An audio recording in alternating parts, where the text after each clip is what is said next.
What's happening, guys? This is Nagpal for iGyaan.in, and today we're going to be unboxing and taking a look at the new Gionee Dream D1. This is essentially an AMOLED device, an HD AMOLED device.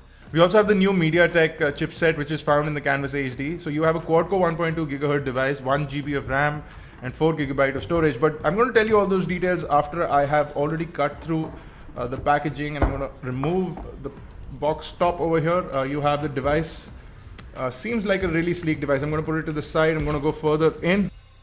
A couple of back panels as well. So I have a red panel over here and a nice looking copper panel as well, depending on which one you like. So you can change your panels apart from the standard black that is available on the device. You also get a screen protector inside. So you have the screen protection film over here. You have the customer support numbers for all over India. So you can find a list, and depending on where you stay, you can find a service center. You also have a couple of documentation booklets. So you have a user guide, you have a warranty certificate, etc, etc. If I go further in, I have the standard wall to USB charger. Now this looks like a Samsung charger if you ask me. So it's essentially identical to a Samsung USB wall charger. Let's take a look at the cables. Very standard looking USB to micro USB cable. And if I take a look at the earphones, very standard looking, kind of identical to Apple earbuds. That's what they've tried to replicate, but the original ones, not the new ones. So that's everything from the box. Let's take a quick look at the device itself. This is the Dream D1, and you can look at a couple of details over here. So it's a Super AMOLED Plus display, dual SIM, quad core, Jelly Bean, 8 megapixel camera, 1 megapixel camera, and you have DTS HD. Get rid of the plastic from the front as well as the back over here, and another plastic over here. So I'm going to get rid of that as well. Is that all? Yes, that is all. So let's take a look at that. Front facing 1 megapixel camera. You also have the earpiece over here. A couple of sensors behind the bezel I can see. You have the 4.65 inch display, which is over here. It's a Super AMOLED HD display. And then you have a couple of touch capacitive buttons at the bottom. If I take a look at the right side, you have the volume rocker. And if I take a look at the top, you have the micro USB charging data syncing port. If I take a look at the left, you have the power lock and unlock button. And if I take a look at the bottom, you have the 3.5mm headphone jack along with a microphone pinhole.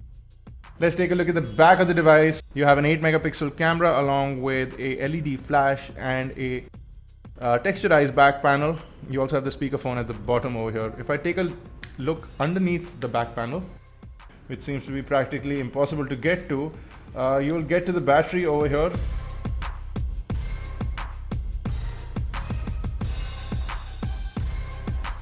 So it appears, guys, that the battery is not removable, but you do have your SIM card slots over here. So you have the SIM card 1 slot and the SIM card 2 slot along with the micro SD card slot, and there is a micro SD inside the box, which is a 16 gigabyte micro SD card is included free of cost inside the box, which seems to be a nice proposition. The battery not being removable is something that I'm not too happy with. However, the fact that they have included a 16 gigabyte micro SD card seems like a good proposition. Let's quickly, oh, I don't even need to turn it on because it's already on.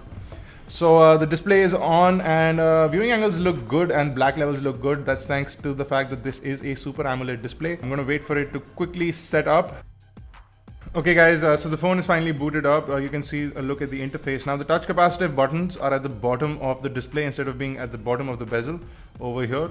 So you have a home button, a back button, a multitasking button, and a menu button, which is on the far right of the device. You can see that the screen is really nice and vivid. I am pretty sure that's because of the AMOLED display. Viewing angles are also phenomenally good. You also have Google Now. That means we have Jelly Bean out of the box. So let me quickly jump to About Device, and you can see Android 4.1.2 right there. So it's nice. If we take a look at the UI, it has been customized a little bit, but overall it looks more or less stock when it comes to messages and phone dialer, etc. You also have a stock keyboard. This is a test of messaging, and it wonderfully takes in voice input. Let's see if we can load up our website in the browser.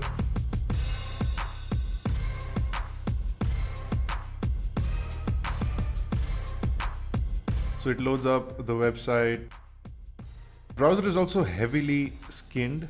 It's not a stock browser, so it is heavily skinned, but again, it's fairly responsive. It's not done loading the whole website yet. Now it is. You can see kinetic scrolling is really nice and good. Rendering of images is also really fast. Pinching in, you can see the text is really nice and clear. Black levels are really deep on the display. It's a high resolution, high quality display, and touch response is also really good. So really nice display from Gionee for the Dream D1. Rotation might be turned off. Let's see. And it was. So now auto rotation is turned on. You can see it quickly converts from portrait to landscape and back into portrait. So that's good. Notification panel also has these toggles that I was just looking at. So you have audio toggles, your basic data network connectivity toggles, brightness, timeout, rotation, and power saving mode. Again, you have the notification panel, and thanks to Google now I get weather right here. Actually, it's not even in Google now, it's directly in the device. I haven't even set up Google now. What's the weather like in New Delhi? It's 32 degrees with smoke in New Delhi. So everything looks good. It's performing really nicely according to me. There was a bit of lag there because that was the first time I opened up this, but you can see the icons are really nice to look at. It's kind of like the iPhone interface. There is a little bit of lag and it seems to be a little too colorful for me, for my personal liking. But you can see that when I press this button, it could be because of the UI that they've used or whatever theme or customization they're using. You can pull out, you can add up to 9 home pages. That's fantastic. That's more than most high-end smartphones as well. I can also get rid of them as easily as I added them. So whatever I'm not using, I can get rid of. So I have 3 home screens now. I can add a total of 9 home screens. Wonderful. Let me quickly go into YouTube, which is over here. And let's load up a video from iGyaan, see what the audio levels are like, see what the video playback is like.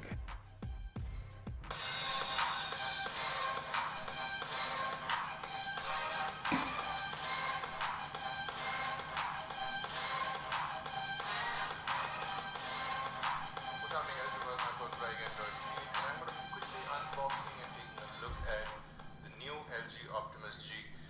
Not really new, but it was just launched. So the Dream D1 has wonderful viewing angles. The audio levels are also good. Plays back HD video just fine without any lag whatsoever, stutter whatsoever. Looks like an absolutely wonderful device. So if you can look at a couple of this interface elements that they've added, look really good. I can go into the settings over here, and overall I'm pretty impressed with the device so far. We'll be coming back with benchmarks, gaming, as well as a full review for the Dream D1, so you can stay tuned for that. If you have any questions or queries, you can leave them in the comment section below. Check us out on iGyaan.in. You can also catch us on Facebook, Twitter, Google+, and make sure you subscribe to us on YouTube, youtube.com/iGyaan, youtube.com/iGyaan TV. For iGyaan Networks, this is me, Bharat Nagpal. Thank you guys for watching.